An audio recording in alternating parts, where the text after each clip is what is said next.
감사합니다. 이 아침에 먼저 사랑해 주셔서 너희가 나를 택한 것이 아니라 내가 너희를 택하여 사랑하나니 이는 너로 가서 열매를 맺고 항상 열매가 있게 하려 함이라 하셨는데 그 주님의 선제적인 사랑을 인하여 감사를 드립니다. 우리가 알지도 못했을 때 주님께서는 십자가에서 우리를 위해서 몸을 찢기시고 피 흘리셨으며 우리가 미처 생각지도 못했을 때 부활하셔서 예수님이 하나님으로서 그렇게 하신 사실을, 하나님이 우리를 위해 죽으신 사실을 분명하게 확증하시고 증명해 주셔서 감사합니다.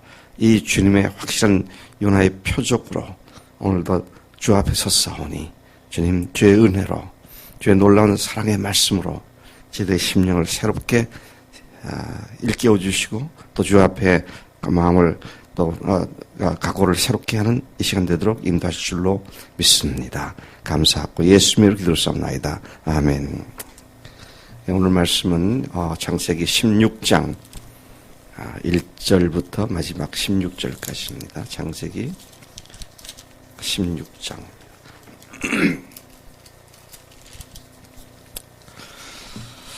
교독하십니다. 아브라함의 아내 사레는 출산하지 못하였고 그에게 한 여종이 있으니 애굽 사람이요 이름은 하갈이라.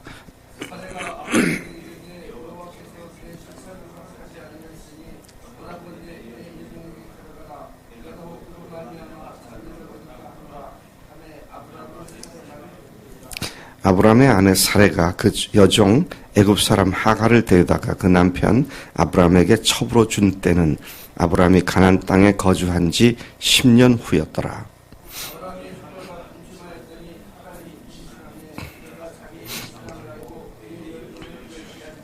사레가 아브라함에게 이르되 내가 받는 모욕은 당신이 받아야 옳도다. 내가 나의 여종을 당신의 품에 두었거늘 그가 자기의 임신함을 알고 나를 멸시하니 당신과 나 사이에 여호와께서 판단하시기를 원하노라.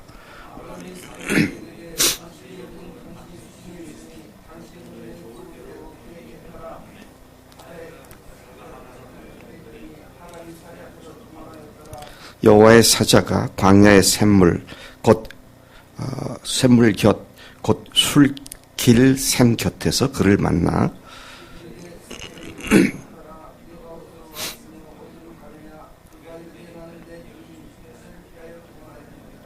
여호와의 사자가 그에게 이르되 네 여주인에게로 돌아가서 그 수하에 복종하라.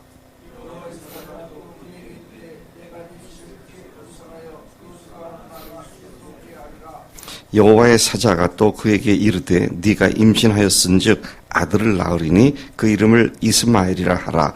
이는 여호와께서 네 고통을 들으셨음이니라.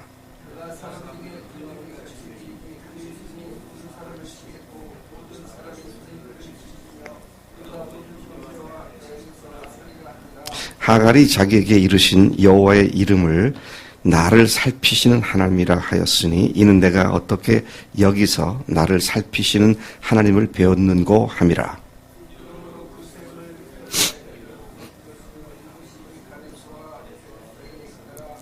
하갈이 아브라함의 아들을 낳음에 아브라함이 하갈이 낳은 그 아들을 이름하여 이스마엘이라 하였더라. 하갈이 아브라함에게 이스마엘을 낳았을 때 아브라함이 86세였더라. 아멘. 오늘 이 본문 말씀은 아브라함과 사레 부부의 또 다른 실수를 기록하고 있습니다.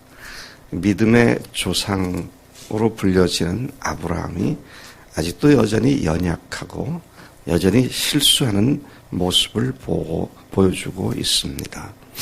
애굽에 내려가서 자기 아내를 누이라고 그렇게 생존 전략으로 제비족이 되는 쪽을 택했던 그의 그 실수는 두고두고 문제가 되었습니다. 오늘 여기에 등장하는 하갈도 애굽에 내려갔다가 사레가 자기 몸종으로 데려온 여자아이였는데 그 여자아이를 하갈을 남편에게 주면서 당신이 이 아이에게서 아들을 낳아서 내게 달라. 자, 이런 이야기를 하게 됐는데 하갈은 그 근본이 애굽이었다는 사실을 주목할 필요가 있습니다. 한 번의 실수는 또 다른 실수를 낳고 또 다른 문제를 야기시킨다는 한 본보기가 되기도 하는 말씀이죠. 이 부부는 비록 하나님의 말씀을 믿었지만 하나님의 뜻을 온전히 알지 못하고 게다가 하나님의 하신 말씀을 아전인수격으로 해석하는 실수를 범했습니다. 말씀에 대한 아전인수격의 해석은 참으로 무서운 실수를 낳게 되는 것이죠. 그것은 바로 사레가 아들을 낳을 것이라는 말씀을 직접 듣지 못했기 때문에 그 사레가 남편 아브라함에게 자기 몸종을 첩으로 준 사건입니다. 바로 앞장 15장에서 어제 우리가 봤던 말씀이 하나님이 아브라함에게 아들을 주지 않으셨으니 자기의 충성스러운 집사인 엘리에셀을 상속자로 세우겠다고 그렇게 하나님께 말씀드렸을 때에 하나님께서 다음과 같이 말씀하셨습니다. 15장 3절 4절을 정확하게 다시 읽어보면 아브라함이 또 이르되 주께서 내게 씨를 주지 아니하셨으니 내 집에서 길른 자가 내 상속자가 될 것이니이다. 4절 여호와의 말씀이 그에게 임하여 이르시되 그 사람이 네 상속자가 아니라 네 몸에서 날 자가 네 상속자가 되리라. 그렇게 말씀하셨습니다. 아마도 사례는 이 말씀을 다음과 같이 이해를 하고 자기 남편에게 자기 생각을 집어넣은 것으로 보여집니다. 뭐라 그랬을까요? 거보세요. 하나님이 당신의 몸에서 날짜라고 하셨지 내 몸을 통해서 아들을 낳게 된다는 말씀하시지 않았잖아요. 그러니 내게 있는 젊은 여종 하갈을 당신한테 줄 테니 하갈로 하여금 당신의 아들을 낳게 하세요. 전혀 틀린 말도 아닌 것 같은데 하나님의 뜻이 교묘히 뒤틀려 있는 것을 보게 됩니다. 하나님의 말씀을 아전인수격으로 뒤틀어 왜곡시킨 것을 보게 됩니다. 어쨌든 당신 몸에서 날 자라면 꼭 나를 통해서란 말이 없으니 젊고 튼튼한 이 하갈을 통해서 낳게 하세요. 그렇게 말을 한 것이죠. 네. 하나님의 약속의 말씀의 성취를 변칙적으로 이루어도 문제가 없다는 생각을 한 것 같아요. 첩의 소생을 약속의 자녀로 주신다면, 만약 하나님께서 그렇게 하신다면 어떻습니까? 목적 성취를 위해서는 방법은 아무래도 괜찮다. 이런 문제를 야기시킬 수 있는 것이죠. 이것은 하나님의 성품에 전혀 맞지 않는 성경에 대한 분명한 곡해이고 오해입니다. 하나님께서는 아브라함에게 내 몸에서 난 자식이 약속의 씨다라고 할 때는 정상적인 부부관계 속에서 날 것을 얘기한 것이 첩을 두어서 낳아라. 그렇게 말씀하지 않으신 것이 분명하다는 사실이죠. 우리는 우직하게 하나님의 말씀을 문자 그대로 믿는 것이 필요합니다. 하나님 말씀에 내 생각을 가미하고 가감하여 현실적으로 가능한 것으로만 해석을 해버리는 이런 것은 믿음의 바른 태도가 아니다라는 것입니다. 하나님의 성품과 하나님의 본질, 하나님의 본성에 합당하게 믿는 것이 바른 믿음이다. 하나님은 변칙이나 불의를 통하여 하나님의 뜻을 이루시는 그런 분이 아닙니다. 그렇게 실수했을 때 사레와 아브라함과 그 후손들이 지불하는 대가는 너무도 큰 것이었습니다. 참으로 그 실수는 바로 즉각적으로 다툼과 분쟁의 씨앗이 되었고, 하갈이 아이를 임신한 사실을 깨닫는 즉시 자기 여주인 사레를 조롱하고 능멸하는 이런 태도를 보이기 시작을 합니다. 이게 시작이에요. 그게 언제까지 어떻게 지속되고 있는데 3000년이 지난 지금도 계속 이스마엘과 이스라엘은 계속 싸우고 있습니다. 그냥 아웅다웅 싸우는 게 아니라 피가 튀도록 생존 자체를 걸고 계속 싸우고 있습니다. 한 번의 실수가 가져온 파생된 수많은 죄악의 결과가 어떤 것인지를 우리는 우리가 지금 살고 있는 이 시대의 중동 지역을 통해서 너무도 잘 알고 있습니다. 계속해서 거기에서 싸움이 일어나고 또 그것과 관계돼서 전 세계가 어제 또 우리나라 군대를 갖다가 해군을 갖다가 호르무즈 해협에 파견한다. 그래서 이란이 한국에 대해서 매우 유감을 표명하고 뭐 이런저런 일들이 결국은 그 아랍 진영에서 이스마엘 후손들의 국가들에서 발생하고 있고, 미국이 거기서 싸우고 있고, 러시아가 거기 군사 개입을 하려고 덤벼들고 있고, 이런 것들이 언제부터 시작되느냐. 하나님이 내 몸에서 난단 말은 하지 않았으니까 하갈을 취하세요. 참 이게 얼마나 무서운 말씀에 대한 왜곡이고 또 하나님의 그 말씀에 대한 뒤틀림의 결과인가. 이런 사실을 우리가 분명히 주목할 필요가 있습니다. 그 대가, 실수의 대가는 너무도 큰 것이었습니다. 여러분, 우리가 죄를 짓고 주 앞에 회개하면 어떻습니까? 회개하면 어떻게 돼요? 용서받잖아요. 그런데 이 말을 많은 사람들이 오해합니다. 용서는 받지만 그 열매는 두고두고 먹게 됩니다. 참 이게 무서운 얘기예요.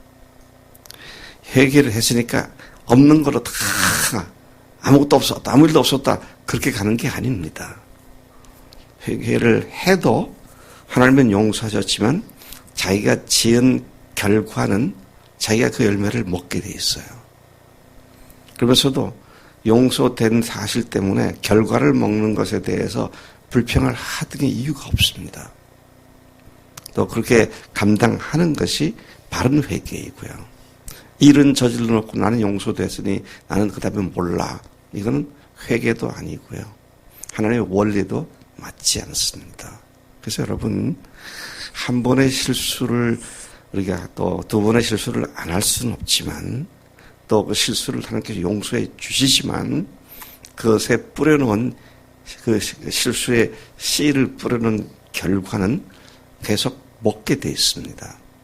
이걸 사람들이 너무 몰라요. 그래서 어떻습니까? 내가 누구한테가 잘못을 했으면 먼저 하나님께 회개하고 그 다음에 어떻게 해야 돼요? 그 사람에게 가서 사과를 해야 돼요. 네? 나는 회개했으니까 괜찮아. 이거는 전혀 회개한 태도가 아니다라는 것이죠. 그래서 여러분, 우리가 이 말씀 가운데에서 오늘 이 말씀을 통해서 이 교훈을 철저하게 받고 배우는 것이 참 중요한 포인트가 되는구나.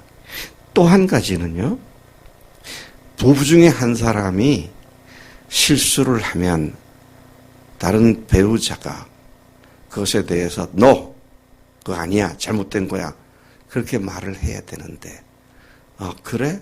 그렇지. 그렇고 무조건 동의함으로 말미암아 결국은 이야기는 사라가 꺼냈지만 죄를 짓는 거는 남편이 지었고, 그리고 결과는 두 부부가 같이 먹게 되는. 여러분, 나중에 자기가 잘못해놓고 부인 핑계대고 남편 핑계대서 면피되는 게 아닙니다. 그 대표적인 예가 누구예요? 아담입니다. 너 왜 선악과를 따먹었느냐? 너 선악과 따먹었구나. 그러니까 아니 제가 아니고요. 제 아내 하와가 주어서 먹게 됐습니다. 아 그래? 너는 무죄하구나. 살아, 하와 너 벌 받아라. 그렇게 해놨어요. 부부는 하나입니다. 남편이 잘못하면 그 열매를 아내도 똑같이 먹게 돼 있고요. 아내가 잘못하면 남편이 그걸 똑같이 먹게 돼 있어요. 근데 둘이 이것에 대한 분별력을 상실한다면 그 부부는 신약 성경에 아나니아와 삽비라 같은 부부가 될 수밖에 없습니다. 그래서 결혼하신 분들은 물론이고 우리 결혼을 앞둔 처녀 총각들 정신 똑바로 차리세요. 자기 남편한테 빠져가지고 자기 부인한테 빠져가지고 부인이 말하면 남편이 말하면 앞뒤 분별도 하지 않고 그냥 좋다고 아니에요.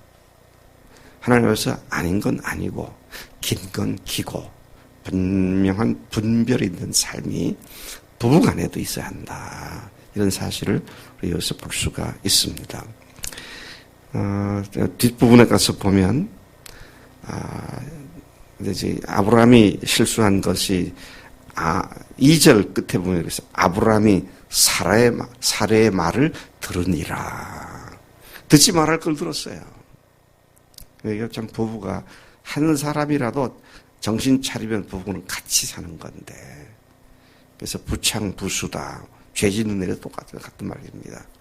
자, 그래서 그렇고요. 그 다음에 또 한 가지 여기서 생각해야 할 거는 하나님은 참 자비로우신 분이시다.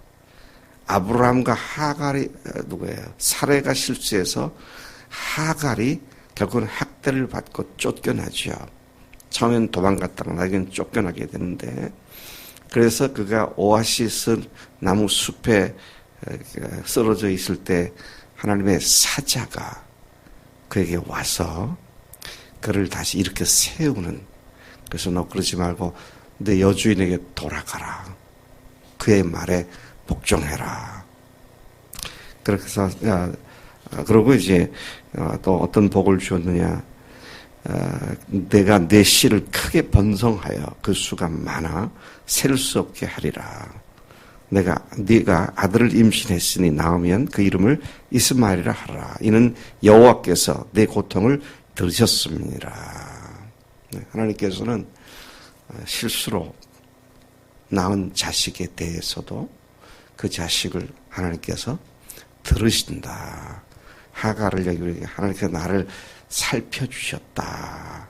그런 부엘라엘로이라고 하는 지명을 만들기도 하고 이스마엘이라는 말은 하나님이 들으셨다. 그런 말이기도 한데요. 그렇게 하나님께서 그로 하여금 또 그 자손들로 하여금 살 길을 마련해 주신 하나님의 은혜를 다시 여기서 우리가 생각을 하게 됩니다. 이때가 아브라함 나이 86세였다고 말을 하고요. 약속의 씨를 처음 약속받은 때로부터 10여 년 지난 때입니다. 그리고 어떻습니까?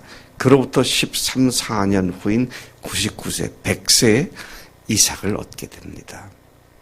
하나님께서 약속하신 것은 우리가 볼 때는 시간이 흘러 더딘 것 같지만 하나님은 하나님의 타임 스케줄에 따라서 반드시 그분의 일을 행하시는 하나님이신 줄로 믿습니다.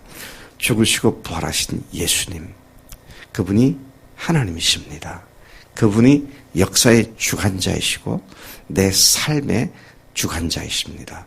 그분께서 그분의 때에 주님께서 약속하신 대로 우리 교회에 여러분들의 삶에 그분의 일을 성취할 줄로 믿고 약속을 의심치 않고 도리어 믿음에 견고해져서 말씀하신 것을 능히 이루실 줄을 확신하는 아브라함, 이를 하나님께서 그의 의로 여기셨다. 주님 앞에 이 믿음으로 야집을 달려나가 기도하며 하나님께서 반드시 응답하실 것을 믿고 감사하며 믿음에 더 견고해지기를 축복합니다. 하나님 아버지 감사합니다. 이 아침 사레, 아브라함, 하갈, 이스마엘 이런 우리 앞선 사람들의 그 에피소드를 통하여 우리에게 다시 말씀하시고 일깨워 주시니 감사합니다. 하나님, 이제 우리는 예수님의 죽으심과 또 부활로 그분이 하나님으로서 십자가에서 죽으신 확실한 표징을 갖고 있는 자들로서 하나님, 믿음이 없어 연약해지지 않게 하시고 주님께서 우리에게 약속하신 말씀을 창세 전부터 하나님 속에 품으셨던 교회를 온전히 이루는 그 약속의 말씀을 우리가 믿고 주님 앞에 더욱더 믿음의 중심을 잡고 견고해져서 앞으로만 달려나가도록 우리를 인도하시는 줄로 믿습니다. 주 예수를 믿으라. 그리하면 너와 네 집이 구원을 얻으리라. 이 말씀대로 하나님, 우리 교회 식구들의 가족들 중에 믿지 않는 자들이 아직도 부활이 실제가 되지 않아서 머리로만 말로만 얘기하고 있는 믿음이 아닌 전 인생을 무게를 싣고 그 주님 앞에 온전히 의탁한 부활하신 표적을 붙잡은 믿음의 사람들로 우리 가족들 모두를 인도해 주실 줄로 믿습니다. 아버지 하나님, 이번 주말에 일가 친척들을 만나는 구정 여행길을 함께 해주시고 우리 교회 믿음의 식구들이 그 입술에 생명의 복음의 말씀인 십자가와 부활로 무장되어 그들에게 부활의 소식을 전하여 십자가에 죽으신 예수님이 하나님으로서 그렇게 하셨음을 명백히 선포하는 귀한 복된 여행길이 되도록 복 주시옵소서. 감사합니다. 예수님의 이름으로 기도를 쌉나이다. 아멘. 아멘.